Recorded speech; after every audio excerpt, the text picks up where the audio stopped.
everyone, my name's Gracie and today I'm going to be reading you the Worry website by Jacqueline.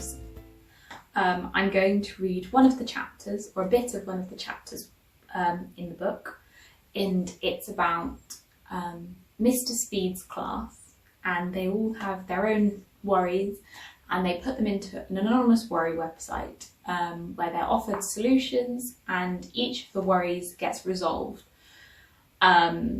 I think it's a really good book and it's something that I think we can all relate to in one way or another. I also used to absolutely love Jacqueline Wilson books when I was younger, and I even have 2 of them signed. So reading this was a lot of fun for me. I hope that you get a chance to take it out for your school library and give it a read. I am going to read a bit of Claire's worry today. But like I said, there are lots of other chapters and worries in the book, so I hope that you get a chance to read the rest of them. Okay, so type in your worry. I have this nightmare. It's really, really, really scary. I don't know what to do. I dream it every single night. Does anyone else have nightmares, or am I the only one? I've had bad dreams before. I've dreamt I've been walking to school and suddenly I'm just wearing my knickers and everyone starts staring and pointing and giggling. I always feel silly going to school the next day, as if it had really happened. I've also had a falling dream. I'm at the top of this very long escalator and I suddenly trip and I go tumbling down and down and down until I wake up with a start. And then there's this dream that I'm having a huge row with my sister Judy in our bedroom. She's bigger and bossier than me, but I bash her with my pillow and she falls flat on our bed. She doesn't move. I think she's just pretending she's hurt to scare me, but my pillow feels strangely heavy, and when I look inside it's full of rocks. These are pretty horrible dreams, but they're not too bad. I don't think about them all the time. I can make sure they don't really happen. I can check I'm wearing my school uniform, avoid all escalators, and stop bashing Judy with my pillow. Well, I do still have pillow fights with her, but they're mostly in fun.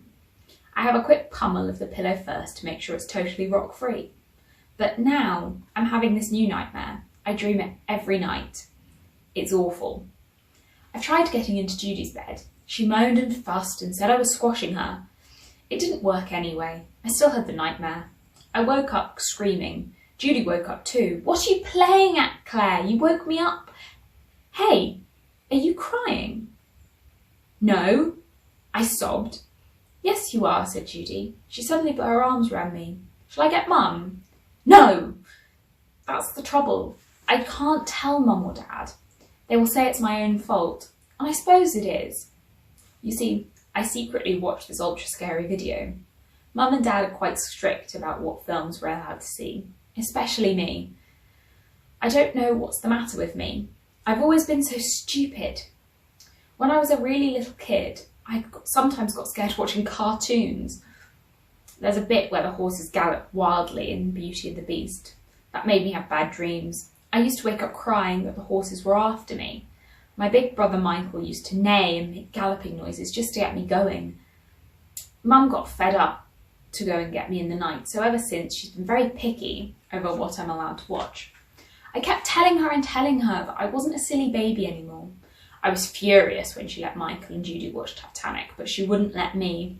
Of course you can't watch it, Claire. You'd dream you were drowning, then you'd wet the bed, Michael chortled. I hated being left out. I knew silly old movies couldn't scare me anymore, or so I thought. But then I watched The Monster. I wonder if you've seen it. It's been a big talking point at our school. Heaps of kids go on about how great it is and say it's the scariest film ever, ever, ever. Some kids say it didn't scare them one bit. I think they're fibbing. I bet they haven't seen so much as the trailer. I got to see it on Saturday. Mum and Judy had gone up to London because she had a music exam, and then they were going shoe shopping afterwards. I was supposed to go, but I made a fuss. I hate listening while Judy plays her violin. She sounds like chalk squeaking on a blackboard.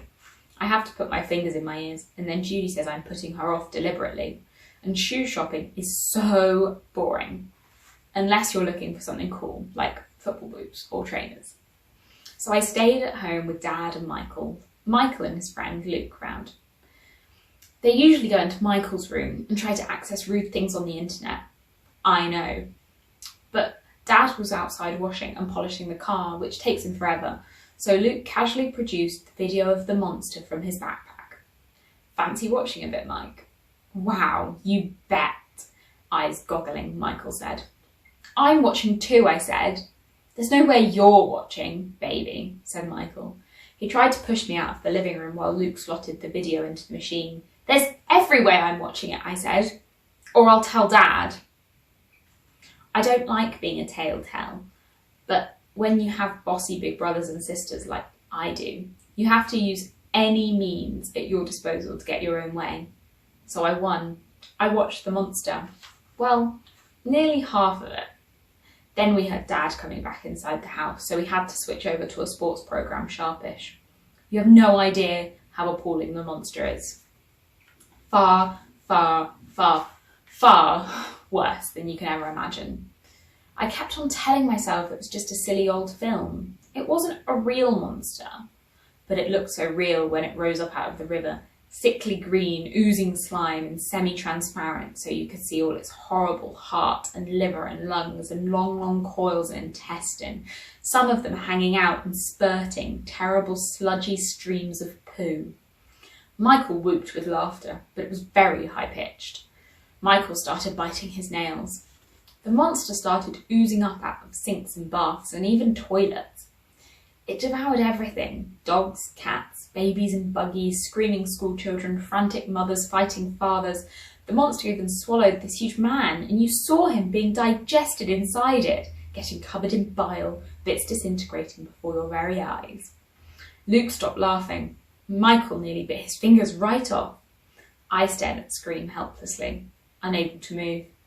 The monster seemed to ooze right at the television set into my head.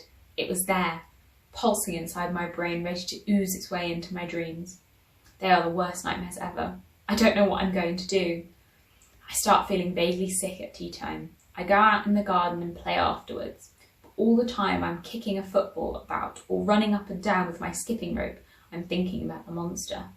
When I'm watching television, it's there too, slithering into Central Perk and nibbling Phoebe and Rachel and Monica like sweets. Then Mum starts nagging that it's time for bed, and the monster is lurking on the stairs in the bathroom under my bed.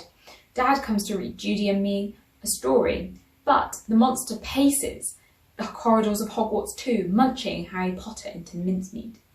After Dad tucks us up and puts the light out, I whisper to Judy. Desperate to keep her awake, I talk about all the boy bands she's currently nuts on and the new boots she wants in Bertie's and the boy on the bike who waves to her every morning, and whether this really means that he fancies her. This is all terminally boring, but it means Judy will keep chatting to me. But no matter how I try to keep the conversation going, eventually she starts mumbling nonsense, and then she sighs and gives a little snore. She's asleep, dreaming about boys and bands and bikes and boots. I struggle to stay awake because I know that I'm going to dream about. I hear Michael go to bed. Sometimes I even hear Mum and Dad go to bed. I play the silliest games to stop myself sleeping. I go through all my favourites. Hero, David Beckham. Friend, Holly. And Lisa's okay too. Hobby, football. Teacher, Mr. Speed. Colour, anything but slime green. No matter which rainbow hue I choose, this sickening slime green oozes over it, and I'm dreaming the monster is coming to get me. I dream it every single night. That's all I'm going to read from the Worry website for now, but make sure you get it out of your school library to see how Claire's worry is resolved on the Worry website, and to read about all of the other people in Mr. Speed's cast's worries. I really recommend the book to you. Thanks very much.